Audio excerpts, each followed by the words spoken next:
Bom dia, nono A, se preparem, porque hoje vai ser longo, tá bom? Já vou avisar porque tá longo. Então vamos lá, vamos dar continuidade aí. Agora estamos no módulo 11, que é América Latina, aspectos humanos. Então entender aí a formação do território em relação à população, a concentração de pessoas, se ela é igual ou desigual, o crescimento vegetativo, se ele acontece ou se já estagnou. Então, essa característica geral da população latina, ou seja, nós, ok? Então, vamos lá. População diversificada.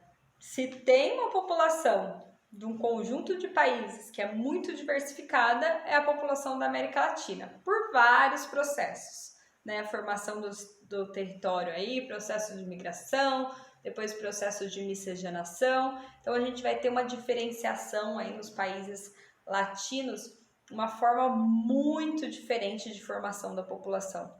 Países que apresentam uma certa homogeneidade nas características étnicas da população, já países como o nosso, que apresentam uma variedade, uma multiculturalidade aí gigantesca, ok? Então, quantificando a população.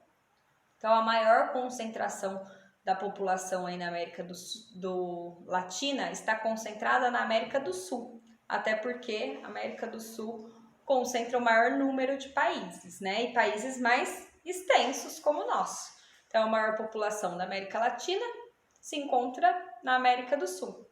Em segundo lugar, a América Central e por último, porque ele está sozinho, o México, tá bom?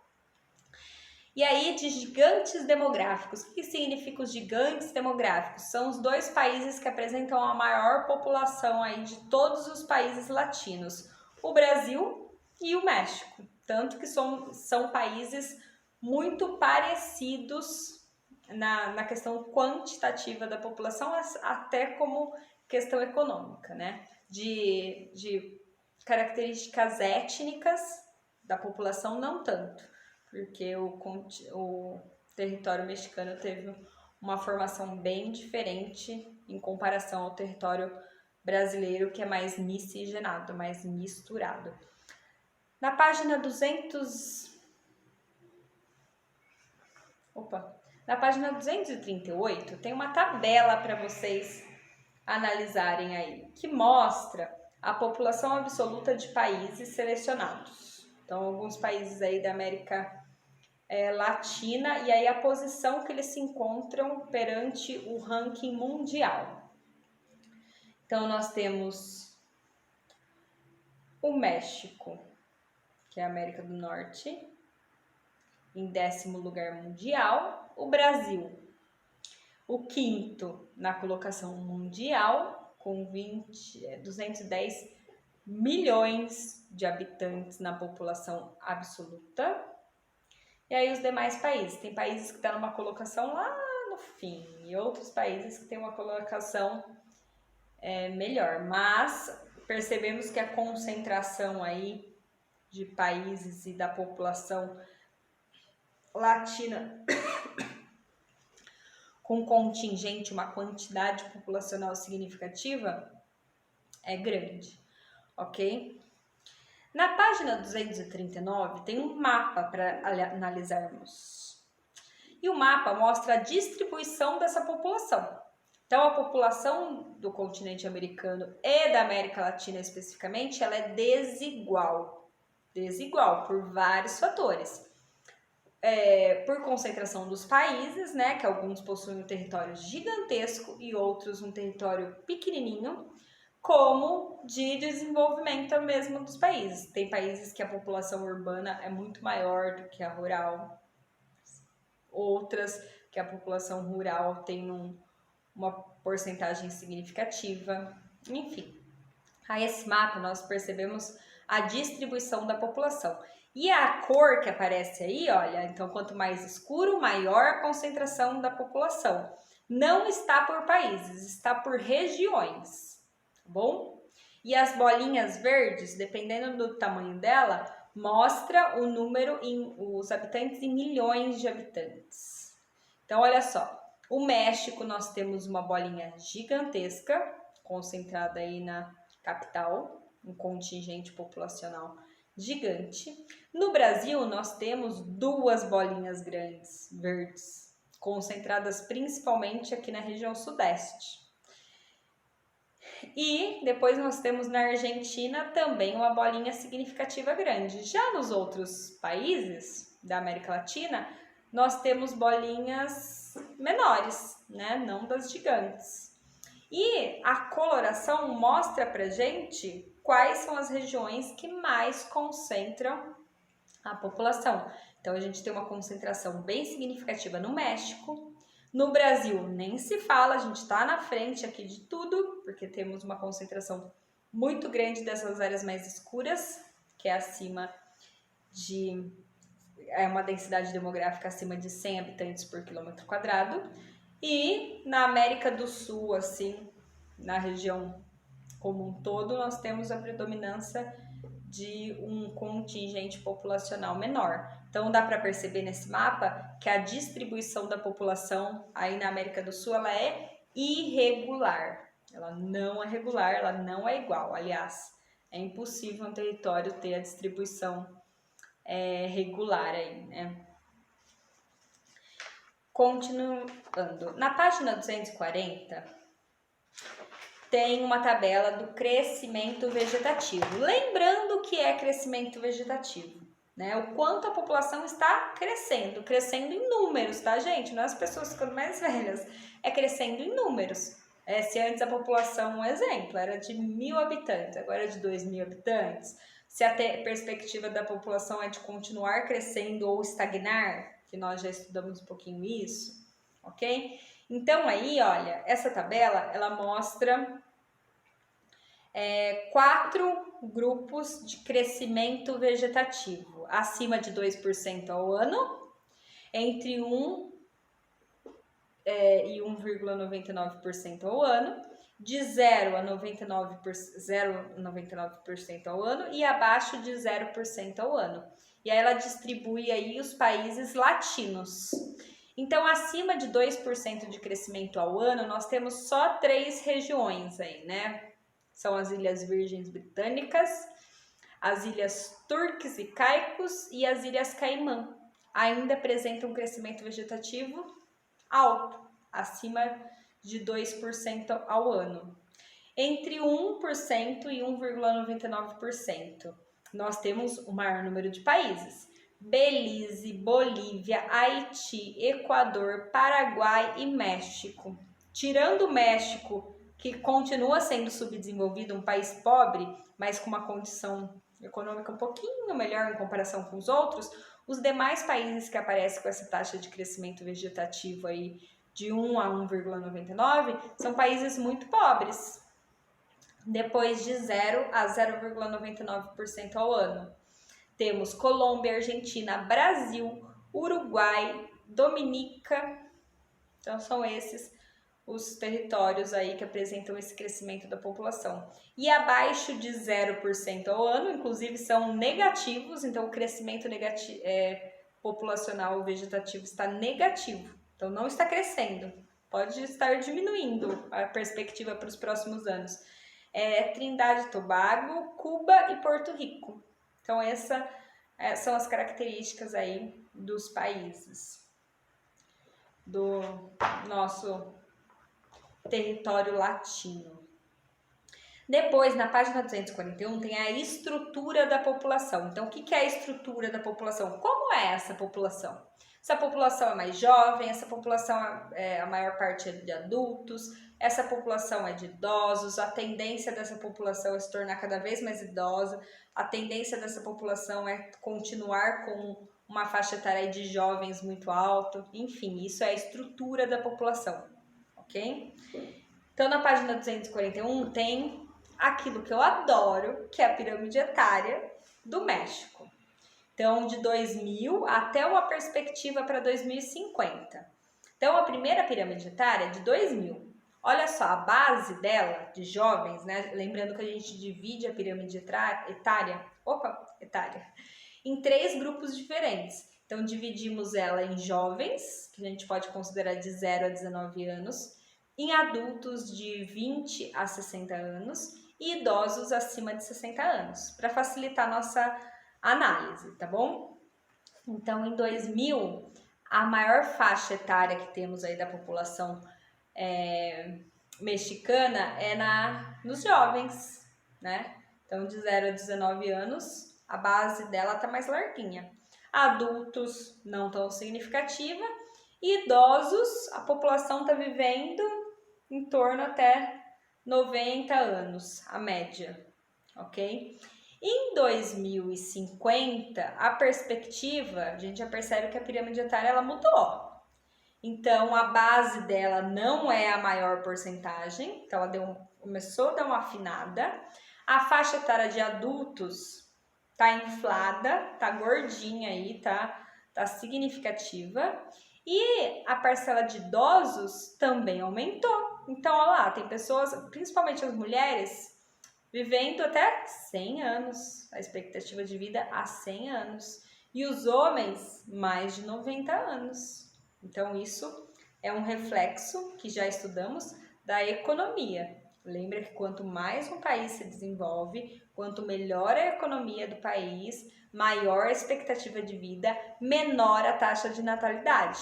Então, esse é um reflexo. Então, está mostrando que a perspectiva da estrutura da população para o México para os próximos 50, agora 30, né? Para os próximos 30 anos é mudar, o que significa que a economia também vai ter uma mudança significativa, ok? Lá na página 241, 242, tem um monte de tabela, um monte de pirâmide etária, do jeitinho que eu gosto para a gente analisar, tá bom? Então, na página 242, tem duas tabelas. Essas duas tabelas, elas mostram América Central, os recordes de jovens idosos em 2007 e a América do Sul, recordes de jovens idosos. Ok? Então, tá fazendo um comparativo da América Central com a América do Sul. E aí na tabela, né, porque o México ficou a análise dele na pirâmide etária. Então, olha só, o que percebemos? América Central, recordes de jovens idosos. Juventude, a primeira parte da primeira tabela mostra juventude elevada, população abaixo de 14 anos. E esse é do ano de 2017. Então, quais eram os países que tinham essa população jovem muito significativa? Guatemala, Nicarágua e Jamaica, que são países pobres, tá? São países bem precários. E o envelhecimento elevado, né? Então, maior número de idosos. Porto Rico, Cuba e Trindade e Tobago. São os países aí latinos que apresentam uma população idosa significativa. E aí da América do Sul, juventude elevada, temos a Bolívia, Venezuela, Equador e Peru, que são países com uma economia bem precária. E envelhecimento elevado, no ano de 2017, Uruguai, Argentina, Chile e Brasil. Então, a gente percebe que dos países latinos, em relação à estrutura da população, a gente tem uma diferenciação aí, uma diversidade muito significativa. Agora vamos para 243. E adivinha o que aparece? Uma pirâmide etária. Essa pirâmide etária agora é um comparativo da Bolívia com o Uruguai. Lembrando que a economia da Bolívia ainda é muito precária, enquanto a economia do Uruguai é bem melhor em comparação com a Bolívia.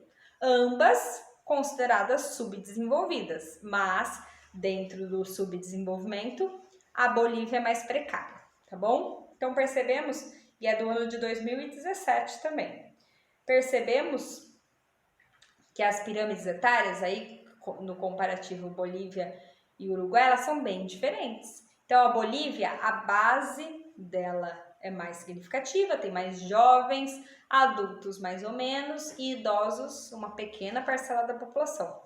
Já o Uruguai, a base é menor, a faixa etária de adultos é maior e a expectativa de vida é maior que a da Bolívia. Então, perceberam o quanto a economia ela vai influenciar aí na estrutura da população? Então, assunto que já estudamos lá no 8º e no começo agora do 9º ano, ok? E também na página 243 tem uma tabela que mostra o México, a distribuição do PEA. Lembrando que PEA é população economicamente ativa, ou seja, população adulta, que é a força de trabalho, ok?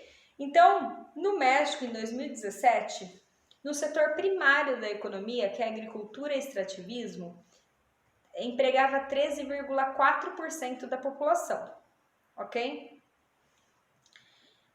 O setor secundário, 24,1% da população, que é a indústria. Então, o setor primário, agricultura e extrativismo, setor secundário, a indústria e setor terciário, comércio e serviços, tá bom? Então, no setor primário, no México, significava 13,4% da população economicamente ativa, o secundário 24,1% da população economicamente ativa e o terciário 61,9%. Então, mais de 60% da população já trabalhava no setor terciário. E isso mostra um maior desenvolvimento do país. Recordem. Agora, lá na página 244, tem uma outra tabelinha para analisarmos. E essa tabelinha, ela mostra a América Central, os extremos da distribuição do PEA. Então, ela mostra o setor primário e o setor terciário, ok? Aqui, na primeira parte, mostra países ruralizados. O que isso significa? Que a maior parte da economia do país vem do primeiro setor da economia, que é aquele cifrãozinho que rende menos, tá bom? Que entraria aqui Dominica, Honduras, Haiti, Guatemala e Nicarágua. Então, 40% da população economicamente ativa em Dominica trabalha no setor primário, 39% em Honduras, 38% no Haiti, 31% na Guatemala e 31% em Nicarágua. Já o oposto, os países terceirizados, onde a maior parte da economia se ocupa no setor terciário, ok? Terceirizados aí. Bahamas, 86%. São Martin, 84% do PEA. Bermudas, 83% do PEA. Curaçao, 82% do PEA. E Ilhas Virgens Americanas, 80%. Então, a gente percebe que são os extremos mesmo. Então, países ruralizados que se mantêm com uma economia muito precária, vinda do primeiro setor da economia, e países, regiões, ilhas aí no caso, né, que se mantêm com o terceiro setor da economia, com uma economia mesmo dentro do subdesenvolvimento, ainda muito mais evoluída, avançada em relação aos demais, ok? Na página 245 tem um texto para vocês lerem que é dos paraísos fiscais, né? O que são os paraísos fiscais? Tipo, quase lavagem de dinheiro. São regiões onde as políticas internas elas não exigem fiscalização. Então, sabe aquela famosa que às vezes a gente ouve, principalmente nesse momento complicado do nosso país, né? Com problemas políticos graves e de corrupção principalmente, onde a gente ouve falando, foi lavar dinheiro, é exatamente para essas regiões que são enviados os montantes gigantescos de dinheiro para ser lavado. O que isso significa? Sumir com dinheiro, né? Os paraísos fiscais. Leiam o textinho aí para vocês compreenderem melhor. Tá bom? Continuando. Na página...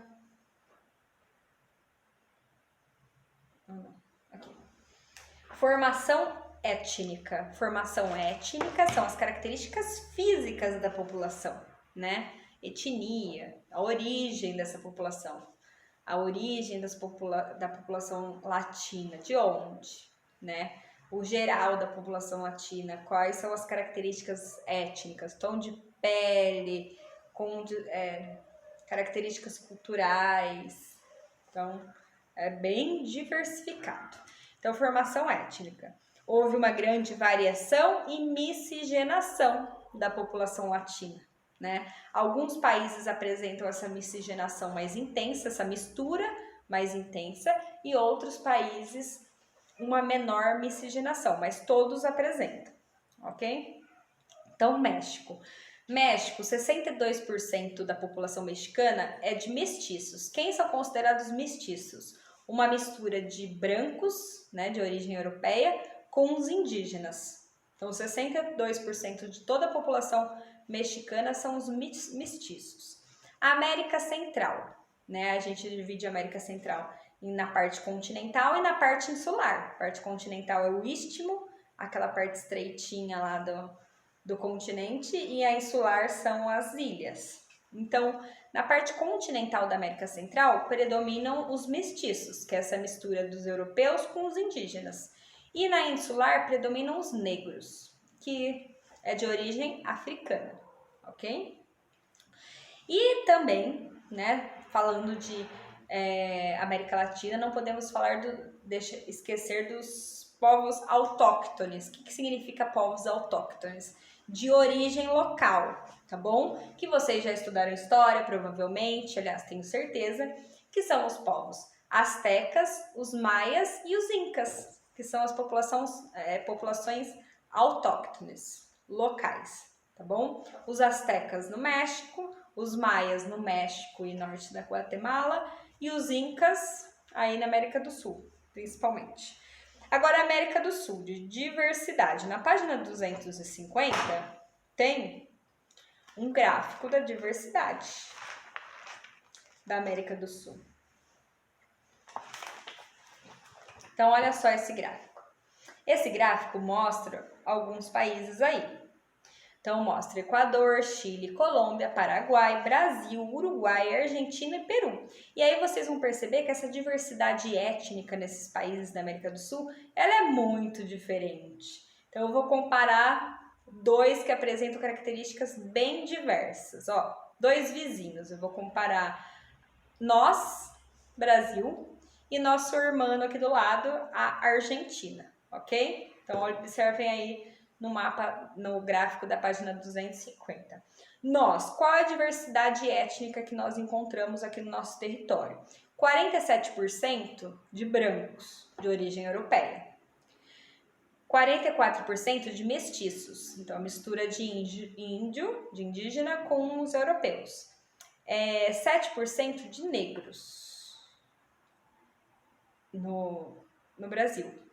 1% de outros, então uma variedade de outras etnias aí. E o azulzinho de ameríndios, que é também 1%, ok? Então percebemos aí que encontramos 5 variações no nosso território, ok? Sendo que se for estudar mais a fundo, tem uma variação ainda maior. E eu acho que esses dados também estão um pouquinho estranhos, mas tudo bem, vamos utilizar essa tabela. E a Argentina? A Argentina a gente encontra duas, só duas. 97% de brancos de origem europeia e 3% de mestiços. Então, isso que eu tô falando que é essa diversidade muito grande até dentro dos países, né? Assim como se vocês compararem Paraguai com o Brasil, enfim. E aí percebeu que eles dividem aí em 3 grupos. Grupo 1, grupo 2 e grupo 3. Isso porque eu comparei 2 países dentro do grupo 2, ó, nós e os irmãos argentinos. Então a gente percebe que essa miscigenação, essa diversidade aí, ela é muito intensa, ok? Agora a questão da urbanização. Se a população ela já é muito diversificada, imagine a questão da urbanização, né? Então, se eu tenho países com um número gigantesco de pessoas e países com um número menor de pessoas, países com uma concentração também, eu vou ter países com uma concentração urbana muito irregular e concentradas, em alguns lugares específicos dentro do território, enquanto outros países ainda a taxa de urbanização não é tão significativa assim. Então, o México ele apresenta 80% da sua população urbana. Então, 80% da população mexicana já vivem nas cidades. Na América do Sul, a concentração urbana também é alta de uma forma geral, mas ainda é diversificada dentre os países. E a concentração maior aí de centros urbanos de cidades maiores e significativas é próxima à região litorânea. Na página 253 e 254, tem uma tabela gigantesca que mostra as maiores áreas metropolitanas em 2017. Regiões metropolitanas, então as maiores cidades aí, conglomerados de cidades. E aí vocês vão perceber, grifem, inclusive tem uma atividade que vai exigir que faça isso, as cidades aí de cada país. Os países do Sul, da América Central, enfim, as regiões, né, as cidades. Ok? E o último tópico, que eu já falei um tempão, meia hora, são os indicadores de qualidade de vida. Se estamos falando de América Latina, conjunto aí de países subdesenvolvidos, alguns mais precários que outros, uma população gigantesca e muito diversificada do ponto de vista de quantidade, do ponto de vista de cultura, do ponto de vista étnico, né, de grau de industrialização e urbanização. Agora vamos falar de qualidade de vida. Então, qualidade de vida, a gente coloca indicadores sociais. O que são os indicadores sociais? São características qualitativas, né, ou em algumas quantitativas, que vão apontar de uma forma bem geral a qualidade de vida dessa população, né? O poder de compra, acesso a serviços básicos e de uma forma geral. Então vamos lá. Agora tem um monte de tabela para a gente analisar. Na página 255 tem a taxa de mortalidade infantil. Então os países aí latino-americanos que apresentam a maior taxa de porcentagem de mortalidade infantil. Lembrando que a mortalidade infantil é por 1000, né? Por isso que tem esses duas bolinhas aí. Então, o Haiti é de 46,8 por 1000. Então, cada 1000 crianças, 46,8 morrem. É uma taxa muito alta. Bolívia, 35,3. Guiana, 30,4. Guatemala, 21,3. Paraguai, 18,7. A segunda tabela, que é na página 256, é a taxa de mortalidade infantil na América Latina, continuação. Brasil, 17,5, Colômbia, 13,6 e depois só vai caindo. Então, a última aí que aparece com taxas menores que 5 é Cuba, Anguila e Bermudas. Então, isso já mostra que a desigualdade, a diferença aí de qualidade de vida, principalmente relacionada à saúde, à segurança, né, em alguns casos, é bem diversificada. O nosso país apresenta uma taxa significativa, mas não tão alta assim, comparado aos nossos vizinhos aqui da América Latina, ok? A segunda tabela é na página 257, que é a América Latina, a expectativa de vida. Então, a expectativa de vida aí nos países latinos. Porto Rico tem a maior expectativa de vida no ano de 2017, tá? Último dado. Porto Rico com 81 anos, Chile com 79, Argentina com 78. Lembrando que essa expectativa de vida é a média, tá, gente? Porque sempre tem alguém que fala, mas minha avó já tem 98 anos. Sim, é uma média que é tirada, tá bom? Lembrando que quando a gente fala de indicadores, é sempre a média. Tanto que já falamos que a média também é um problema, né? Para alguns indicadores é um problemão. Na página 257 tem a última, que é a parcela da população regional ganhando menos que o patamar de pobres. Ou seja, lembra aquela linha internacional da pobreza, onde a gente já falou sobre isso e aí a gente chegou até uma conclusão, tipo, por dia, quanto você, né, tem de gasto em um dia. Não é o quanto, eu vou lá comprar um lanchinho por tanto. Não é isso, é os gastos essenciais. Então, a energia, moradia, alimentação, vestimenta, tudo isso encaixa. Então, já falamos sobre isso em aula e já percebemos que a qualidade de vida, né, os valores que muitas vezes encontramos nesses indicadores sociais é muito abaixo da linha da pobreza, muito abaixo da linha da pobreza. Então aí, olha, tem por regiões, tá? Então, região e $5 por dia e a média de ganho aí anual, tá bom? Então, a África subsaariana, que é uma região muito pobre lá da África que nós já estudamos, é de $85,1. No caso aí é por ano, né? Baixíssimo. A Ásia Meridional, Oriente Médio e Norte da África, a Ásia Oriental, a América Latina 27,1, Europa 14,4 e outros países desenvolvidos 1,5. Então, o que isso... Ah, tá. Eu li errado a tabela. Parcela da população regional ganhando menos que o patamar de pobreza. É a parcela da população, tá, gente? Confundi aqui. Na África subsaariana, 85,1% da população dessa região toda vive abaixo da linha da pobreza. Na Ásia Meridional, 83,4% da população. No Oriente Médio e Norte da África, 42% da população. Na América Latina, 27% da população, o que também é um dado significativo. E já nos países desenvolvidos, 1,5% da população. Olha a desigualdade social que existe aí no mundo. Gigantesco, né? E aí a última tabela na página 258 apresenta para vocês evolução da parcela ganhando menos que $5,5 por dia, por ano. Então aí mostra os países latinos e essa porcentagem que a gente percebe também que é bem precária a situação. Então é isso.